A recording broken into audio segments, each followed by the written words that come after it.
बहादुरगंज से पूर्व विधायक तौसीफ आलम ने दिया बड़ा बयान। एआईएमआईएम पार्टी में शामिल हो सकते हैं तौसीफ आलम। कांग्रेस पार्टी को जिले में लग सकता है बड़ा झटका। किशनगंज जिले के बहादुरगंज विधानसभा क्षेत्र से कांग्रेस के पूर्व विधायक तौसीफ आलम ने विधानसभा चुनाव को लेकर बड़ा बयान दिया है। गुरुवार को अपने आवास पर आयोजित पत्रकार वार्ता में उन्होंने कहा कि कांग्रेस पार्टी अगर बहादुरगंज से उन्हें टिकट नहीं देती है तो भी वो चुनाव लड़ेंगे। उन्होंने कहा कि भाजपा या जेडीयू को छोड़कर वो किसी भी पार्टी से चुनाव लड़ सकते हैं। तौसीफ आलम ने कहा कि पार्टी उनके लिए कोई मायने नहीं रखता, जिसके बाद यह कयास लगाया जा रहा है कि वो एआईएमआईएम पार्टी में शामिल हो सकते हैं। गौरतलब हो कि तौसीफ आलम बहादुरगंज विधानसभा क्षेत्र से 4 बार विधायक रहे हैं। बीते विधानसभा चुनाव में उन्हें एआईएमआईएम प्रत्याशी अंजार नईमी के हाथों हार का सामना करना पड़ता था, लेकिन बाद में अंजार नईमी राजद में शामिल हो गए। बताते चले कि बिहार में राजद और कांग्रेस में गठबंधन है, जिस कारण तौसीफ आलम को कांग्रेस से टिकट मिलने की संभावना कम है। यही वजह है कि तौसीफ आलम अभी से दूसरा ठिकाना तलाश रहे हैं। पूर्व विधायक ने कहा कि वो चुनाव लड़ेंगे और जनता जहां चाहेगी वो उस पार्टी में शामिल हो जाएंगे। सब कोई अपना जगह पर ठीक है।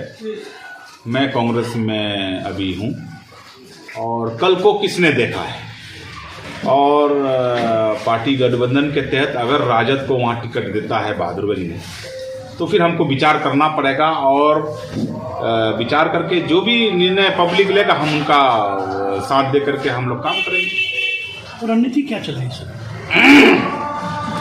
इलेक्शन लड़ना है और पार्टी माने नहीं रखता है। इलेक्शन लड़ना है। मेरा जनता का कहना है कि आप सिर्फ आप नॉमिनेशन कीजिए, बाकी वोट हम लोग देने का काम करेंगे। और बहादुरगंज विधानसभा में पार्टी कोई फैक्टर नहीं है, व्यक्तिगत बहुत बड़ा फैक्टर है वहाँ, और हम चुनाव लड़ेंगे। चाहे कांग्रेस टिकट दे ना दे, मैं चुनाव लड़ूंगा, चाहे निर्दलीय हो, चाहे अभी अगर मेरा जनता अगर कहेगा कि नहीं भाई आपको किसी पार्टी से आना चाहिए, तो फिर हम लोग विचार करके जो होगा हम चुनाव लड़ेंगे। ऐसा देखा जाता है कि आला कमान जो भी कांग्रेस में है वो कुछ नाराज चल रहे हैं, आप भी नाराज हो रहे हैं, तो क्या लगता है कि कहीं नई पार्टी की?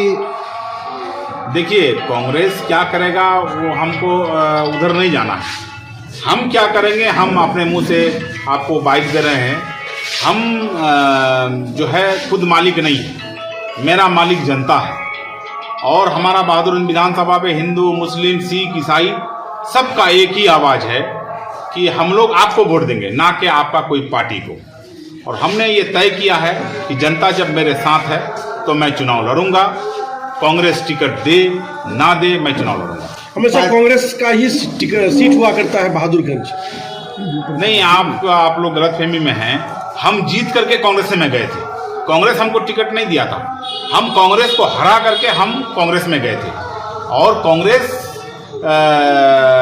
के टिकट पर हम 3 बार लड़े, और पहली बार जो लड़े हम तो कांग्रेस को हरा करके हम कांग्रेस में गए थे, ना कि हम कांग्रेस से हम लड़े थे। इसलिए मेरा जनता जो है निर्दलीय हमको जिताया था, और पहली बार सबका जमानत जब्त हो गया था, कांग्रेस पार्टी का भी जमानत जब्त हुआ था। जब हमारा जीत हो गया, सबका सब पार्टी का जमानत जब्त हो गया, तो फिर कांग्रेस हमको बुला के टिकट दिया है। कांग्रेस का देन नहीं है हमारे ऊपर, हमारा देन है कि हम निर्दलीय जीत करके कांग्रेस को अपना सीट दिए। राजनीतिक करियर आपका कई बार विधायक रह चुके हैं, उसके बावजूद भी टिकट न देना? नहीं, कंटिन्यू हम 4 बार रहे, और इस बार टिकट फंसा है महागठबंधन को लेकर के। वहाँ जो है एमआईएम से जीता और अपने आप को जाकर राजद के पास बेचने का काम किया, रेट लगा करके, और वो राजद में चले गए हैं। वो राजद से जीता भी नहीं है, लेकिन दावेदारी उनका भी है कि राजद मेरा जीता हुआ सीट है, और मैं दावे के साथ कहता हूं कि कांग्रेस वहां सीट देगा, कांग्रेस से लड़ेंगे। अगर कांग्रेस सीट नहीं देता है तो मैं फिर चुनाव जनता का टिकट से लड़ूंगा। विकल्प कौन सा पार्टी फिर चुनेंगे आप? देखिए, जनता का टिकट, वोट जनता के पास है, ना कि कोई सी पार्टी में है, इसलिए पार्टी कोई मायने नहीं रखता है। और जनता का विचार होगा, जिस पार्टी में मैं चले जाऊंगा। बीजेपी छोड़ के जिस पार्टी में जाना चाहे कहेगा मैं चल जाऊंगा। जदयू में भी जाएंगे? नहीं, बीजेपी गठबंधन में है तो हम जा ही नहीं सकते हैं। बीजेपी गठबंधन में हम कैसे जाएंगे? बीजेपी से अलग होकर के, जो बीजेपी से विचारधारा अलग रखता है बीजेपी से, मैं उस पार्टी का दामन थामने का कोशिश एआईएम से करूंगा। ऑफर मिला तो क्या करेंगे? आए। एमआईएम से ऑफर मिला तो? देखिए अभी तो ना ऑफर मिला है ना हम सोचे हैं। जनता मेरे लिए मायने रखता है। जनता कहेगा कि आपको निर्दलीय लड़ना है तो मैं निर्दलीय लड़ूंगा। जनता अगर आपको कहेगा कि आपको किसी पार्टी से आना है, बीजेपी छोड़ करके, मैं पार्टी से आऊंगा। किशनगंज से अब्दुल करीम के साथ जियाउर रहमान खान की रिपोर्ट।